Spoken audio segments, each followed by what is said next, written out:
ట్రాన్స్ఫార్మర్లు బేలిపోతున్న తెలంగాణ రాష్ట్రంలో ఎక్కడ చూసినా నీటి ఎద్దడి వేసిన వరి పొలాలు కూడా ఎండిపోయి గొర్రెలు గేదెలు అన్నీ మేపుతున్న పరిస్థితికి ఈరోజు ఏర్పడుతుంది. మొక్కజొన్న ఎండిపోయింది, వరి ఎండిపోయింది, ప్రతిదీ ఎండిపోయింది.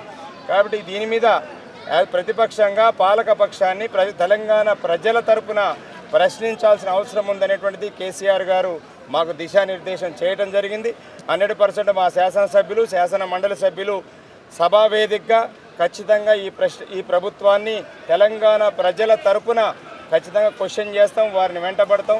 ఈ ప్రజల యొక్క సమస్యలను పరిష్కరించే వరకు ఖచ్చితంగా మేము పోరాటం అనేది శాసనసభ వేదికగా కొనసాగుతుంది. రైతులు అనేక రకాల సమస్యలు ఎదుర్కొని ఈరోజు కనీసం రైతు బంధు ఇచ్చే పరిస్థితి లేదు, రైతు బీమా ఇచ్చే పరిస్థితి లేదు, రైతు బీమా కట్టాల్సిన ప్రీమియం కూడా చెల్లించని ఒక దౌర్భాగ్యమైన పరిస్థితిలో ఈ యొక్క రేవంత్ రెడ్డి ప్రభుత్వం, ఇందిరమ్మ రాజ్యం ఉంది. కాబట్టి ప్రజలు ఆల్రెడీ అసహించుకుంటారు.